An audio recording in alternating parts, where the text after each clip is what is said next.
जय हिंद प्यारे साथियों। स्वागत है आप सभी का हमारे इस नए वीडियो में। एक बार हम फिर से लाए हैं आपके लिए BA fifth semester home science, BA third year fifth semester home science के पेपर 1 का महत्वपूर्ण क्वेश्चन है। उसके साथ साथ आंसर भी है। आपको किस तरह से लिखना है, हो सकता है आपके एग्जाम में इसी तरह से क्वेश्चन आए, इसी में से भी क्वेश्चन आ सकते हैं, तो इस वीडियो को देखना न भूलें। पेपर का आपका नाम है surface animation of fabric, question with answer इसमें रहेगा आपको।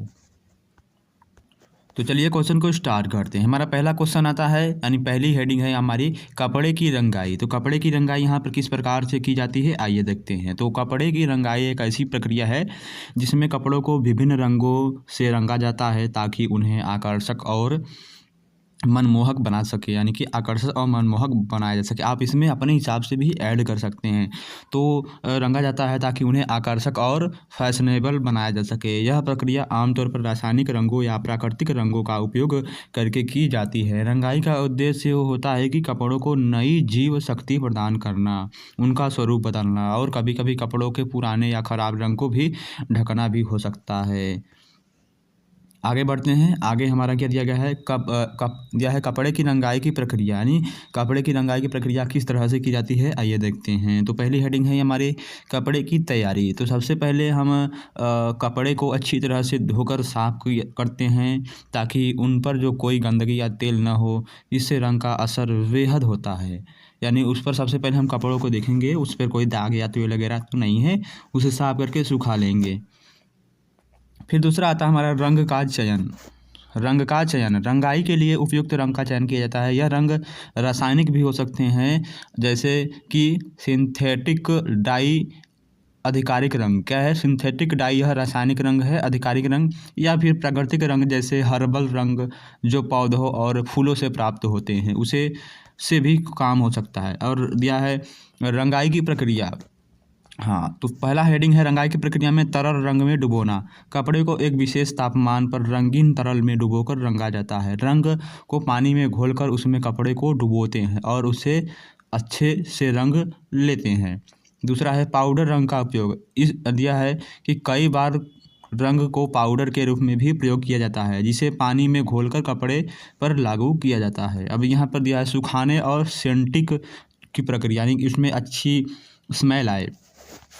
तो रंगाई के बाद कपड़े को अच्छी तरह से सुखाया जाता है। इसके बाद कपड़े को सेट करने के लिए एक विशेष प्रक्रिया की जाती है ताकि रंग स्थिर रहे और कपड़े पर लंबे समय तक टिका रहे। दूसरा पाँचवां दिया है साबुन से धोना। रंगाई के बाद कपड़ों को धोकर अतिरिक्त रंग को हटा दिया जाता है ताकि वह रंग लीक ना हो, यानी क्या है, रंग छूटे ना। आगे बढ़ते हैं रंगाई के प्रकार। तो रंगाई के कितने प्रकार होते हैं, 2 प्रकार होते हैं, या तो सिंथेटिक रंगाई या प्राकृतिक रंगाई। तो इसमें रासायनिक दिया है, पहला है सिंथेटिक रंगाई। तो इसमें रासायनिक रंगों का उपयोग किया जाता है जो लंबे समय तक टिकते हैं और कपड़ों पर स्थिर रहते हैं। यह विधि अक्सर फैक्ट्री में बड़े पैमाने पर इस्तेमाल की जाती है।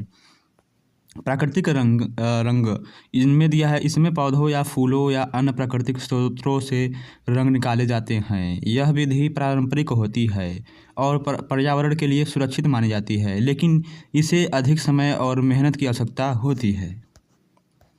आगे आगे हमारा रेडिंग है रंगाई के फ़ायदे। रंगाई के क्या फ़ायदे हैं, आइए देखते हैं रंगाई के क्या फ़ायदे हैं। यहाँ पर दिया गया है रंगाई के कपड़ों को नया लुक मिल जाता है। पुराने कपड़ों फिर से उपयोगी हो जाते हैं।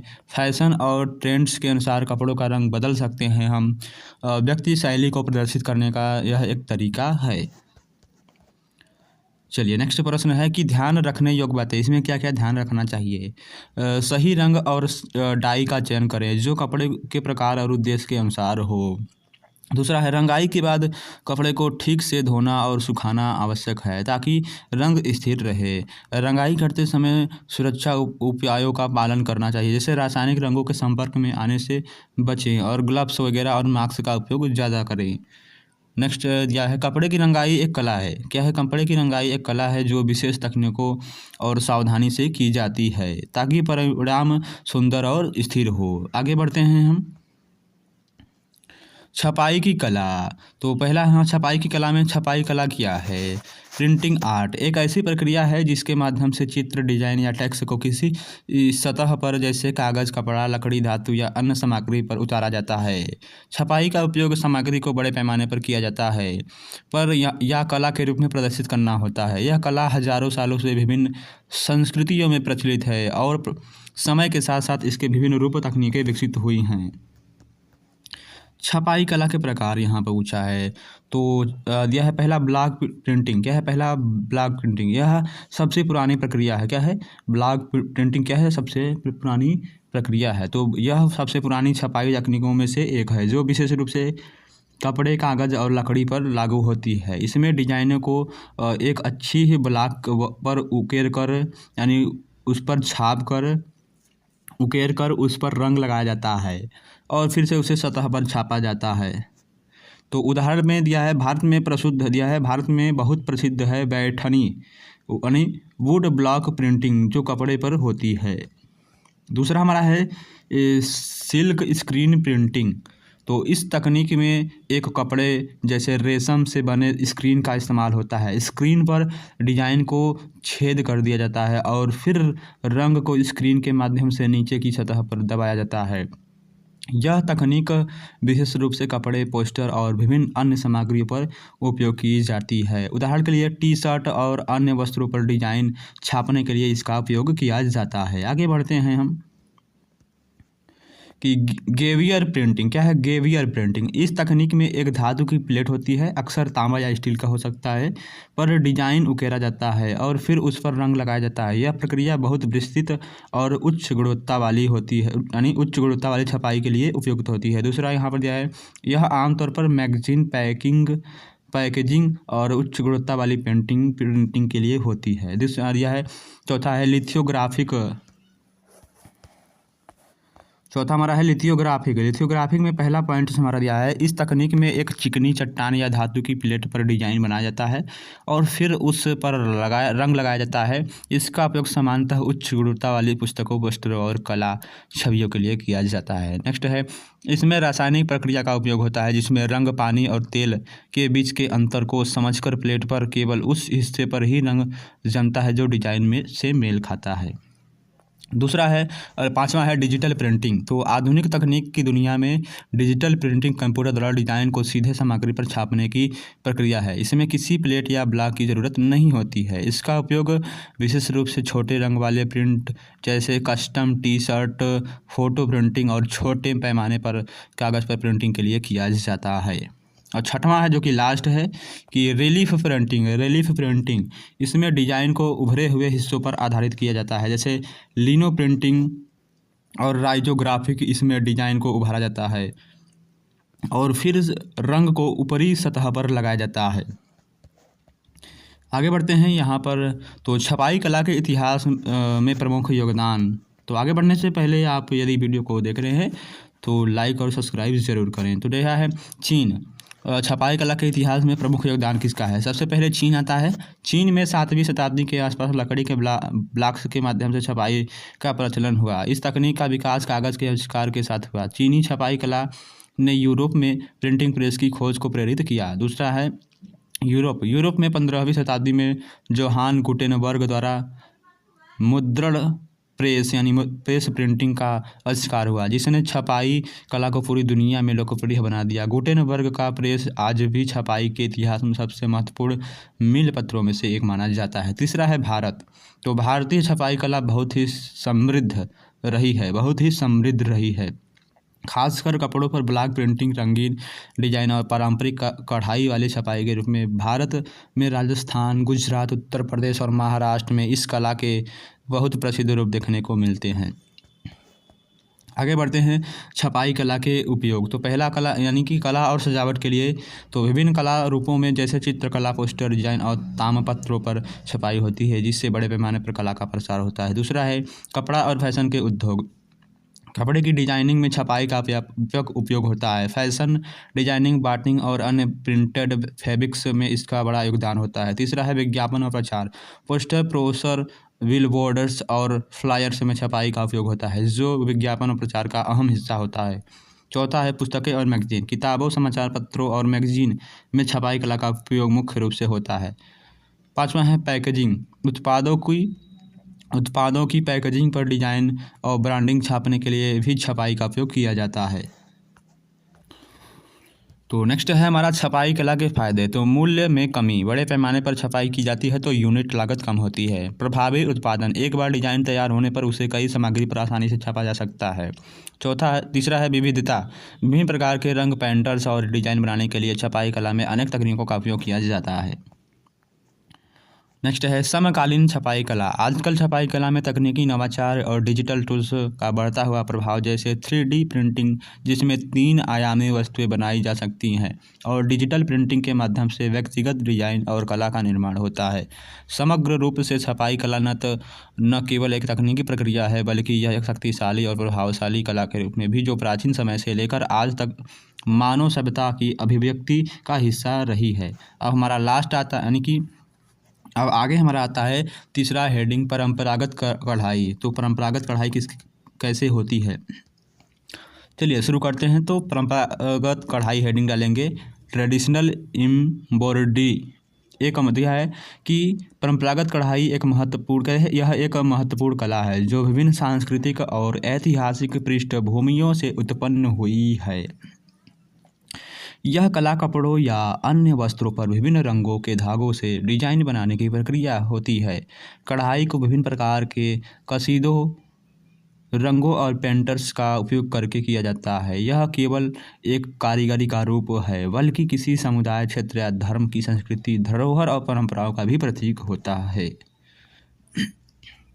परंपरागत कढ़ाई के प्रकार, यानी कितने प्रकार से किए जा सकते हैं। तो पहला आता है चिकनकारी कढ़ाई। पहला है यहाँ पर चिकनकारी में पहला है, यह कढ़ाई विशेष रूप से उत्तर भारत, खासकर लखनऊ में प्रचलित है। चिकनकारी में बारीक और सूक्ष्म कढ़ाई के माध्यम से कपड़े पर जटिल डिजाइन बनाए जाते हैं। इसमें आमतौर पर कच्चे रेशमी धागे का इस्तेमाल होता है। दूसरा, चिकनकारी के कई प्रकार होते हैं, जैसे फुलकारी, ततरीफ कढ़ाई में रेशमी धागों की नाजुक व कारीगरी, बगला गोल्डन धागे से की जाने वाली कढ़ाई, और जेरी तांबे या चांदी के धागे से की जाने वाली कढ़ाई। और दूसरा हफ्ता है मेरा कसीदा। यह तो कसीदा में पहला है, यह कढ़ाई कला मुख्य रूप से कश्मीर क्षेत्र से जुड़ी हुई है। कसीदा में बारीक डिजाइन के साथ कढ़ाई की जाती है और इसमें ऊनी या रेशमी धागों का उपयोग किया जाता है। कश्मीर के पारंपरिक कढ़ाई डिजाइनों में फूल, पत्तियों और प्राकृतिक दृश्यों की छवियाँ शामिल होते हैं। और यह है दूसरा है यह कढ़ाई कपड़ों पर जैसे शाल, कालीन और स्टोल पर की जाती है। नेक्स्ट हमारा है जरी कढ़ाई। यह है जरदोजी कढ़ाई। इसमें पहला है दिया है जरी कढ़ाई या जरादोजी, एक अत्यधिक भव्य और सुरुचिपूर्ण कढ़ाई शैली है जिसमें सोने और चांदी के धागे का उपयोग किया जाता है। इस कढ़ाई में पारंपरिक डिजाइन होते हैं और जो आमतौर पर विवाह और शादी वस्त्रों के लिए पाए जाते हैं। और दूसरा है, यह कढ़ाई आमतौर पर साड़ी, दुपट्टे और विभिन्न प्रकार के परिधान जैसे जैकेट्स या चादर पर की जाती है। नेक्स्ट है कनक कढ़ाई। यह कढ़ाई कला बंगाल और उड़ीसा की एक प्रसिद्ध परंपरा है।